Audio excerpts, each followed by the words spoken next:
Rooney, and I'm the author of the STEM children's picture book, Eddie the Electron, which is geared at ages 6 to 12.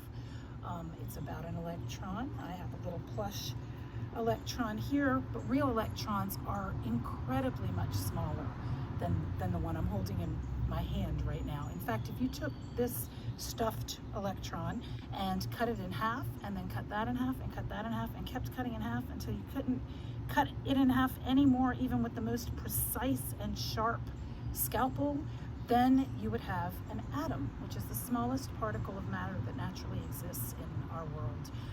And inside of an atom are tiny particles called electrons, which you will learn about through this book.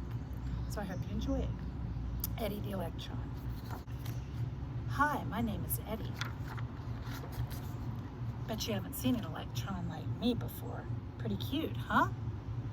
I'm round like the perfect bouncy ball. At least that's how humans like you see me. Maybe I am a bouncy ball, but if I am, then I'm one of the superest of super bouncy balls. I mean, I can fly at the speed of light, man. That's 670 million miles an hour. Do you know how fast your car goes normally on the highway? Your parents usually drive probably around 70 miles an hour. Electrons, they're traveling at 670 million miles an hour. That's faster than a race car, a train, or even an airplane. Shoot, even rockets only go about 6,000 miles per hour. They got nothing on me. In fact, sometimes I go so fast that I make light. That's called fluorescence. You'll learn all about it in high school chemistry class. Let's see, where was I? If I am a bouncy ball, I'd also have to be the smallest one in the world. I mean, you can't even see me with a microscope, dude. At least not the kind they have in your typical science museum. Anyway, I'm really, really small. Smaller than the period at the end of this sentence. Smaller than the smallest particle of dust. I am a planet in a tiny solar system. Like your Earth, I revolve around a sun. Well, a big packet of protons, actually.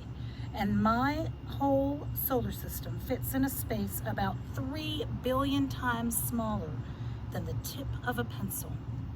Yeah, there are 3 billion little solar systems on the tip of your pencil. Hard to believe, I know, but it's true. Just ask your mom and dad. Anywho, here's the deal. I'm an electron on a helium atom. You know, the gas that makes birthday balloons float up in the air? Well, one of these balloons has like a quadrillion helium atoms in it. And I'm on one of these helium atoms. In fact, I'm one of only 2 electrons on my helium atom. Since my nucleus has only 2 protons, it can only have 2 electrons. And that's me and Erwin over there. Erwin doesn't talk. He doesn't even smile. I don't even know his real name. I just call him Erwin because he kind of looks like an Erwin, doesn't he? He's got to be the most boring electron in the universe. You'd think he would be the perfect orbit mate. I mean, it's like he's not even here, right? In essence, I have this whole nucleus all to myself. Even if it only has 2 protons, it's still a pretty big place for a little electron like me. Me and Erwin, that is. Lots of room to move around. And with Erwin being as indifferent as he is, I have lots of privacy and alone time. So what could my problem be, you may ask? Well, what do you think? What do you mean you don't know? How would you like to live your whole life all by yourself? With blank-faced Erwin here. Erwin, hello, Erwin. Nothing, not even a blink. The only time I ever even see another electron is when my helium atom bumps into another helium atom, and then it's too fast to do anything but wave hello as we fly by one another. To put it plainly, I'm lonely. So I've been thinking up this plan, see? How about you pop a hole in this balloon and let me out of here? I'll still be on this helium atom with Erwin, but I won't be stuck in this balloon. And there are over 100 other kinds of atoms out there.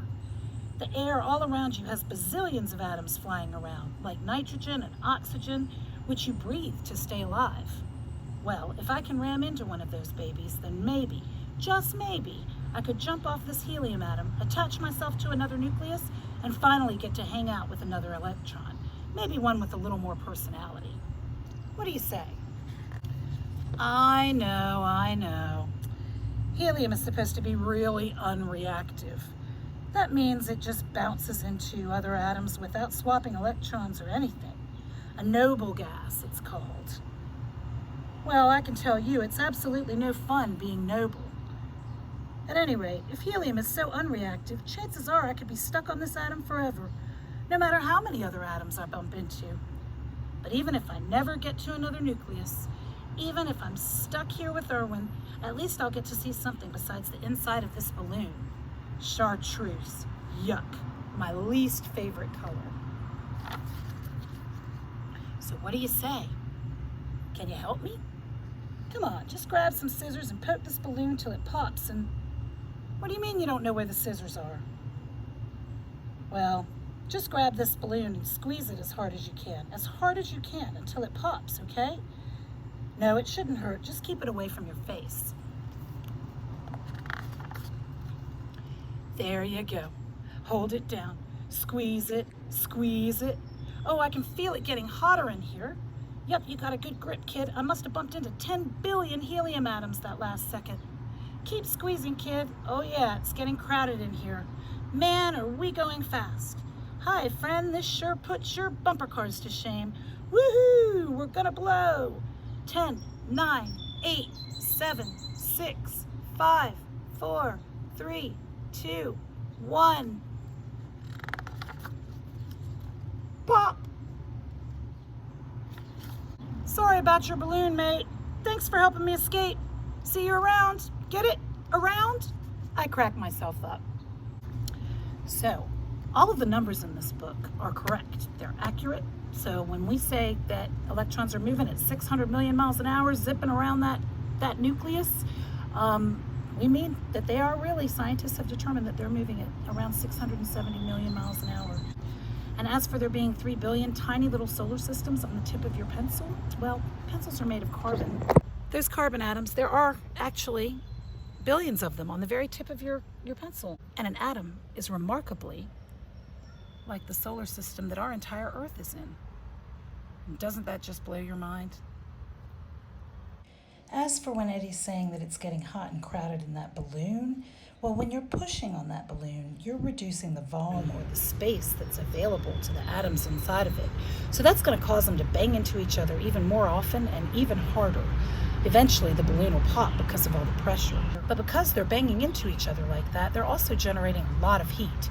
If you and a bunch of your friends went into a closet and you just started running around in that tiny little space, it would get hot awfully quickly.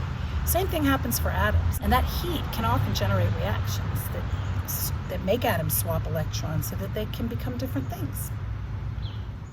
I hope you liked Eddie the Electron. If so, feel free to listen to it as many times as you want.